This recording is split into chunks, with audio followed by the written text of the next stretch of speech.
Ug sa dihang naabot na day mi while nag-sleeping beauty paghapon ming duha. Ay sig nga. guys. Abot na guys. Grabe, for the second time, napawaw gyapon ko sa view. Like murag first time pa na ko ni Anhi. So nahakot award me diri mga men. So this time sa different spot na pud mi mag-plastar para maiba. Medyo mas layo-layo o very light sa tindahan and CR para mas challenging. Pero mas challenging ang short ni Tito Ining. Kahit sa kahawid na lang ni Nia Il.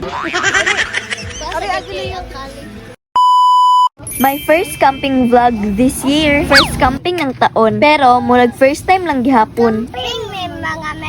Hey, what's up mga Meg? So for today's video is mag-camping ni sa Lake Benses for the second time. Padong nami guys with among driver Tito Ining, Ma'am Shitin, and AJ. Padong nami guys. Wow, sleepy! So actually, second time na mo ron mag-camping sa Lake Benses. Since dito nami last year, same month ra pud karon May. But last year, wala si AJ and wala pud si Yael. And karon present na sila. Puro yung driver mo. Tidur makikna ako kaya. Wow! So as always, kauban na mo permi sa camping ang mga camp friends nila Ma'am Shitin and Tito Ining, ang mga kawakawa. And kung anong kawakawa ang tawag nila, kana, wala sad ko'y idea. And as usual, daghan jud tulfi diri sa Barangay Kasoy going to Lake Benses. And I don't know kung para unsa and kung anong perting daghana. But yes, hatag ra sad ta para wala problema. So there, gutching kiming duha. Di ka po'y mig tinan-aw sa mga green-green nga palibot and layo-layo nga biyahe. Since naa sa mga 30 to 35 kilometer ang gilayon. From Toledo City to Sitio Pinganon, Barangay Luay, Toledo City, Cebu. O diba? Kumplito kaayo? So ang biyahe sa Toledo to Lake Benses is naa sa mga 1 hour or more. Depende sa dalan or sa gisakyan, I guess. And by the way, sa tahaw pa jud ay migikan. But dito rami nanukat ilang Tito Ining. Anyways, thanks to Mami Jennifer sa trust and pagbabaro sa car. Ang mamshi ni Tito Ining. O diba, feel kay namo.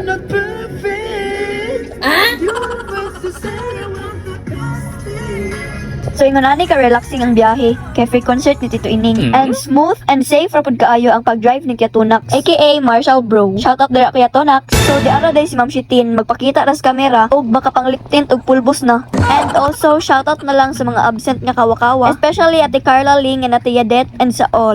So yeah, medj layo-layo jud ang biyahe. Pero laban kay tinuyuan man. And sometimes kinahanglan pud kaayo nato ang ingon ani nga break sa life, di ba? To remind us that happiness is really simple. A calm place, fresh air, teamwork, nature's beauty, and everything. Ug sa dihang naabot na day mi while nag-sleeping beauty paghapon ming duha. Ay sig nga nga. guys. Abot na guys.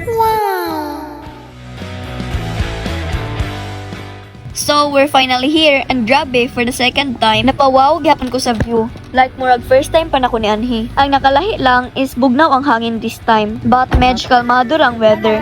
So, just woke up lang pud siya Elno and murag wala pa siya kasabot or processing pa his brain kung asa mi or nagunsa mi or like okay pa ba ang tanan? Char.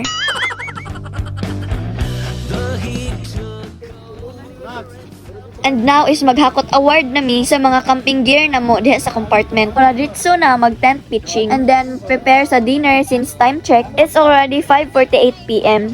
Ako, ihatri na ron. Pila gito? 15 lang. Cinta na dahil no? Isog dahil.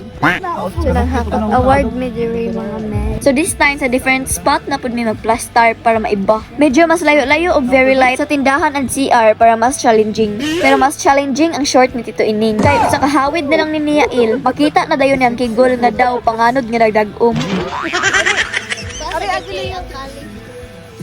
Bro, yawi, hatag ng mix.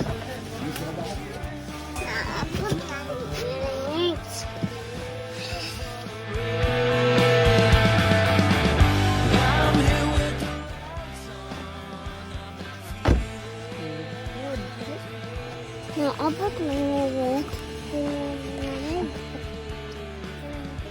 So, ang bida sa senaryo sa kampingan, syempre, ang tent pitching.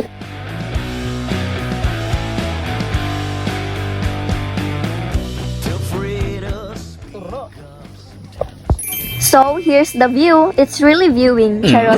The wind is cool. The view is cooler. And this ain't just a view. This is a therapy. Outdoors edition.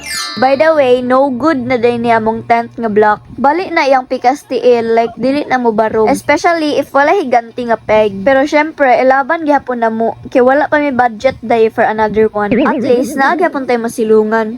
So, nagtaligsik day og very light ganiha off cam. And tuara, nabalaka na puntas umug-umug diring dapita. So again, laban ra jud kay wala ba nagsugo, di ba?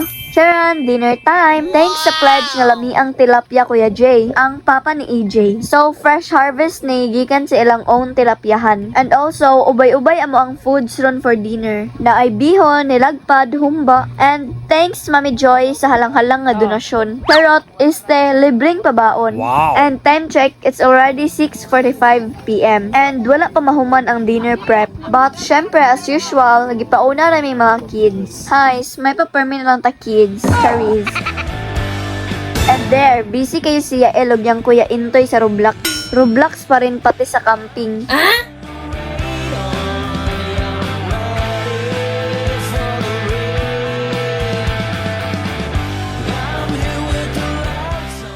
Sa mauto, after nila nag-dinner food, nag-chill-chill na sila while kami ni AJ is nag-tent kaya di mi ka-relate nila. So, while waiting sa ubang nangapas, nag-enjoy na po Miss Entertainment niya ilog ni Kuya Tunax. Nag-zumba pa nga.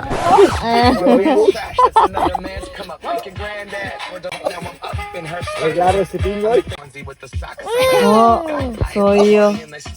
Sabak na bibi, sabak na bibi. Sabak, sabak. Okay. Sabak na dibi. Sabak na dibi. Sabak na dibi. Oh.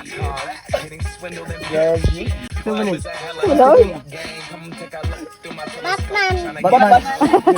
Spiderman, labi Spiderman. Batman. Oh, ano din. Oh. Wolverine. Sound to. Urine. Urine. Oh, Pwede rin na. Dawat rin na. Elias. Ilyas. Yay. Pak! Ah, miss ko naman ni oy. Sumba na doon, ala. Sumba. Oh, grob. Oh. Bati.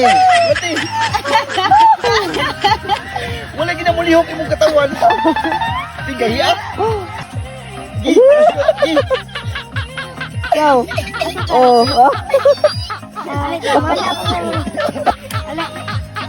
Ah. Pabuyag. Mas tuloy kay gabi.